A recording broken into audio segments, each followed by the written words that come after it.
Assalamualaikum warahmatullahi wabarakatuh. Nama saya Siti Hardianti, saya dari Fakultas Tarbiyah dan Ilmu Keguruan, jurusan Pendidikan Agama Islam, semester 8, yang saat ini saya sedang melaksanakan KPM DR Prodi.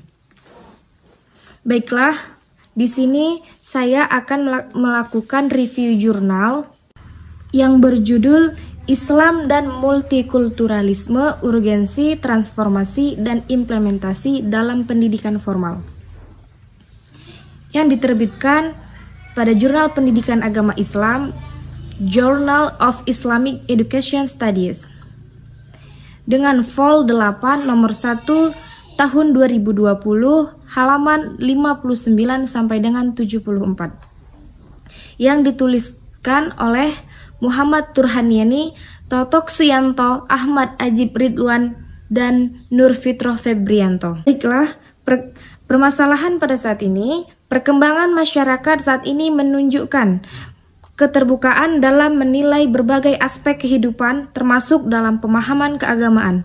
Hal ini menjadi tantangan karena selama ini sebagian masyarakat, khususnya sebagian umat Islam, masih memiliki sikap eksklusif. Menjawab tantangan tersebut, Islam sebagai ajaran universal berperan penting memberikan solusi melalui ajaran-ajarannya tentang esensi dasar multikulturalisme.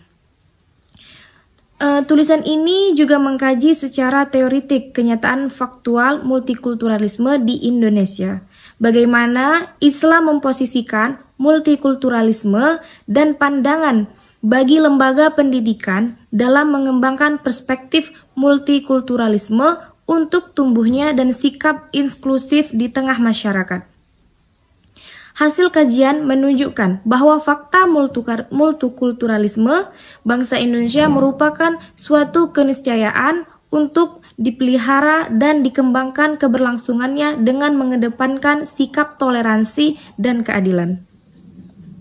Dalam perspektif Islam, multikulturalisme adalah fakta yang banyak ditemui pada Al-Quran dan hadis dan pada fakta historis kehidupan Nabi sendiri. Melalui saluran pendidikan, perspektif multikulturalisme dapat disamai untuk pengembangan masyarakat yang menghargai nilai dan praktis kemajemukan itu sendiri. Selanjutnya tentang kenyataan faktual multikultural di Indonesia.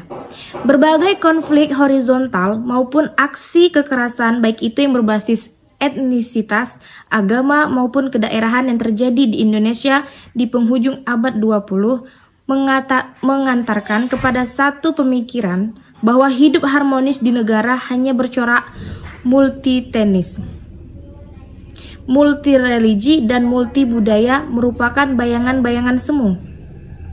Fenomena tersebut seolah-olah membenarkan tesis Huntington yang menyatakan bahwa konflik sosial ke depan tidak lagi didominasi oleh faktor-faktor politik, ekonomi, dan ideologi, namun juga dapat dipicu oleh faktor perbedaan budaya dan perbedaan manusia.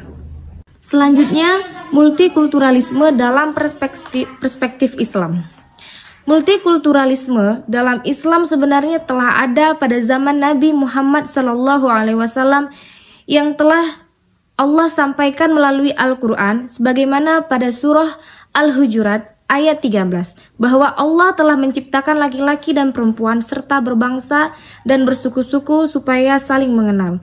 Perbedaan mendasar di antaranya adalah mengenai tingkat ketakwaan saja kepada Allah, bukan mengenai harta, terlebih lagi warna kulit.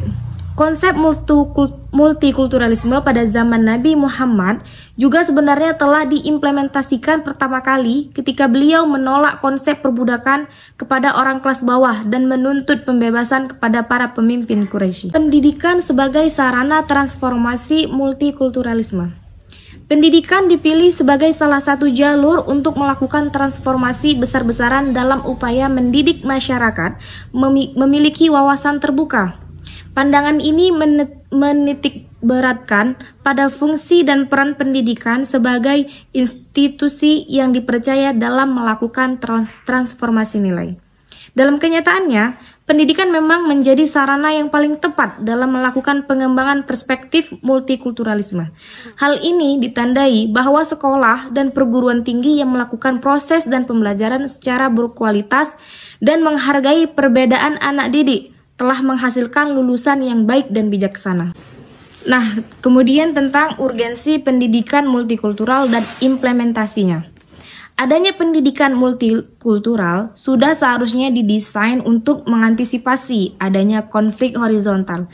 Melalui suatu gerakan reformasi, proses yang tujuan utamanya adalah untuk merubah mekanisme pendidikan yang universal. Pendidikan multikultural terdiri atas berbagai kepercayaan dan penjelasan yang mengakui dan menilai akan pentingnya keberagamaan budaya dan etnisitas yang di dalamnya meliputi gaya hidup, pengalaman sosial, identitas personal, serta kesamaan-kesamaan untuk memperoleh pendidikan baik dalam tingkatan individu maupun kelompok. Jadi, kesimpulan yang dapat saya ambil dari jurnal yang berjudul Islam dan Multikulturalisme, Urgensi Transformasi dan Implementasi dalam Pendidikan Formal adalah pendidikan sebagai salah satu cara untuk melakukan transformasi dalam upaya mendidik masyarakat memiliki wawasan terbuka, menitikberatkan pada pengembangan perspektif multikulturalisme. Hal tersebut yang ditandai dengan sekolah dan perguruan tinggi yang melakukan proses pendidikan dan pembelajaran secara berkualitas dan menghargai perbedaan anak didik, telah menghasilkan lulusan yang baik dan bijaksana. Adanya pendidikan multikultural sudah seharusnya didesain untuk mengantisipasi adanya konflik horizontal melalui suatu gerakan reformasi untuk merubah mekanisme pendidikan yang lebih universal. Beberapa parameter keberhasilannya adalah adanya pendidikan multikultural adalah penguasaan kompetensi dasar dan mampu memberikan dampak langsung ke masyarakat. Implementasi pendidikan multikultural dilakukan dengan berbagai cara, salah satunya melalui strategi inklusif. Baiklah, sekian review jurnal dari saya. Saya akhiri billahi taufiq wal hidayah. Wassalamualaikum warahmatullahi wabarakatuh.